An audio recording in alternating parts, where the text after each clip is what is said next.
Namaskar. I'm Assistant Professor Kritika Dev from LG School of Law. Today we'll be dealing with another relevancy topic under Indian Evidence Act, and that is opinion when relevant. In the previous class, we have seen judgment when relevant, previous judgment when relevant. So in present class, we'll be dealing with opinion when relevant. So whose opinion is there? Why is it relevant? That we will see in today's lecture. So let's move on to it. So here, as you can see, that from section 45 to section 51 of the Indian Evidence Act, it talks about relevancy of opinion. So when an opinion is given by a person, how is it that relevant in a present case, right? So here, the people who gives the opinion are termed as experts, right? Now, when it comes to these experts, now if their opinion is being given in order to understand this section, let's move on to this very slide. Firstly, who's an expert?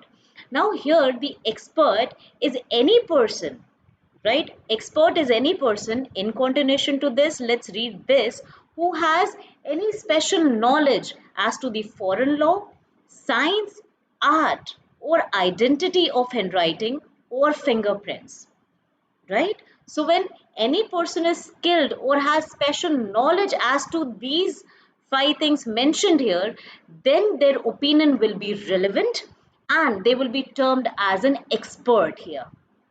Their opinion will be relevant and they will be termed as experts. So that is what is mentioned under section 45. Simply, this is what is being mentioned under section 45.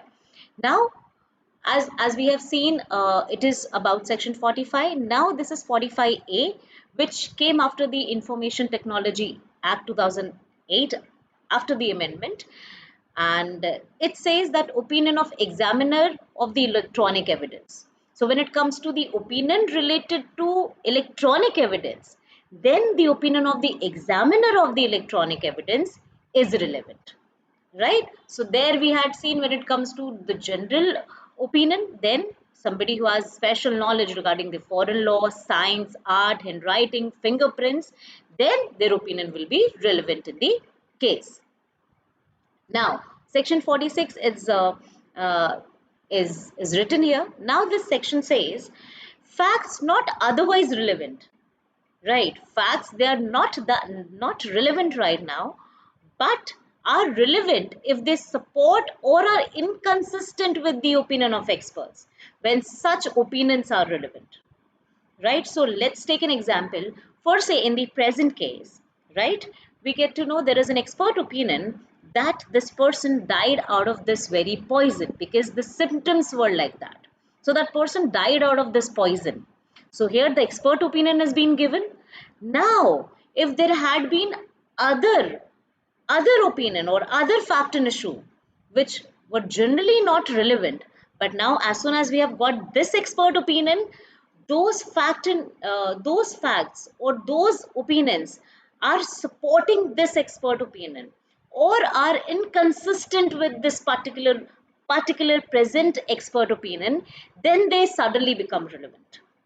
They were otherwise not relevant, but now as soon as we have the expert opinion with us in the present case that that person died out of poison, then the previous fact and issue or any opinion of the expert, it becomes relevant if it supports this present expert opinion or is inconsistent with the present expert opinion, right? Okay, let's move on to the next section. It talks about opinion as to handwriting, right? So you generally must be having in mind there should be some expert for this, but this section contains that when the court has to form an opinion as to handwriting of a person by whom a document is written, then any person who is supposed to be acquainted or any person who is acquainted with the handwriting of a person shall be, or his or her opinion will be relevant here. Let me give you a quick example here. First, say if my handwriting is in dispute. I have written a document and that document is in dispute right now because my handwriting is in dispute. Court does not know whether it was written by me or not, right? And I am saying in the court that yes, it is written by me. or some other person is saying that no, it is written by XYZ person. Now, what is that handwriting is in dispute. Now, if any person who has seen me writing, right, or any person who's acquainted with my handwriting will be, or his or her opinion will be relevant in the case. Why? Because my handwriting is in dispute. So, whosoever is acquainted with my handwriting, his or her opinion will be relevant.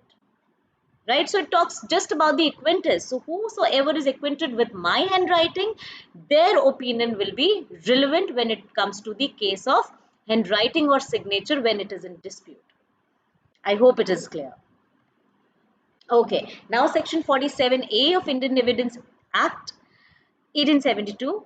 Section 47A again, it came after the amendment under the Information Technology Act 2000. Now it says opinion as to electronic signature. Earlier it was electronic record, here it is electronic signature. So this simply says when it comes to the opinion as to electronic signature, then the opinion of the certifying authority is relevant. Right, the authority who has given that very electronic signature, that certifying authority's opinion will be relevant. All right, now section 48 of Indian Evidence Act. Now this section says opinion as to existence of any right or custom when relevant. Right, so this section talks about, till now you know we are talking about the relevancy of opinions, when these opinions are relevant. Right, under section 45 we had seen that the opinions of these people who have knowledge or skill under those 5 things that we have read will be termed as an expert and their opinion will be relevant. Right, so here it is about any custom or any right. So the opinion of any person who might have or who would likely to know the existence of such custom or right, their opinion will be relevant. So here let me quote you a very simple example. First, say if there is a question of any custom, whether that custom exists or not. You take any example of any custom. Right, now when that custom is in question in the court, right, any person who is likely to know the existence of such custom, right, whether it existed, if at all it existed, then the opinion of such person regarding that custom will be relevant. This custom is in question, and this person, there is a likely that this person might have the knowledge, right? So opinion of this person related to this custom would be relevant. Correct? So his opinion will be relevant in this case, and uh, the opinion will be accepted in the case. Right? Let's move on to section 49 of the Indian Evidence Act. Now section 49, what does this section says? Opinion as to usages, tenets, etc. when relevant. Now, when these opinions are relevant, so here you can see it is very simple to understand the usages and tenets of any body of men or family, the constitution and government of any religious or charitable foundation, the meaning of words or terms used in a particular district or by a particular class of people, the opinion of persons having special means of knowledge thereon are relevant facts. Now, what is happening here is, firstly, if there is any question of any religious institution, right, religious institution or charitable foundation, now the person who's actually there in the religious uh, place, his opinion will be relevant. Right, if there is any question related to any constitution of that religious place, then the person who's actually there and who's actually continuing the religious ceremonies there will be called on, and his or her opinion will be relevant in this case. Right, because it talks about that charitable, or it talks about that religious institution and the constitution or the governance of this religious institution. So the opinion of that person will be relevant. Right, then it comes to words, terms used in a particular district or by particular class of people. So all these points are very, they can be understood very easily. So now opinion, section 50 talks about opinion on relationship when relevant.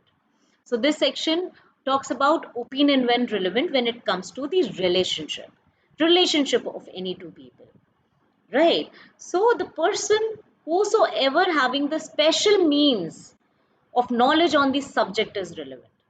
Now, first say if there are two people, right, and the question is whether they are married or not. Some female wants some rights or anything, and the man suddenly says in the court, I'm not married to her. She's not, we are not a married couple. Now, the opinion of the people who generally treats them as husband and wife, the opinion of the people who reside in the society, the neighbors, or anybody who generally treats them as husband and wife, their opinion will be relevant. They'll go in the court because they have these special means to know it because they are the neighbors here. So when they have these special means to know it, that they both are husband and wife here, right, then their opinion will be relevant in this present case. Because they are the neighbors. The court will ask, who are you? They'll say, we are the neighbors. And we generally treat them as husband and wife. Whenever there is a function, they come as a husband and wife. So therefore, they have these special means of or special knowledge regarding the same. Then their opinion will be relevant in the present case, right? With this, I guess you have got a clear idea as to relevancy of opinion when the opinion of the respected people are relevant. We have seen the circumstances, we have seen the kind of people whose opinion are relevant, and as I said, the circumstances under which the opinions are relevant. From section 45 we have seen the experts, and then we have seen judgments when relevant, otherwise not relevant.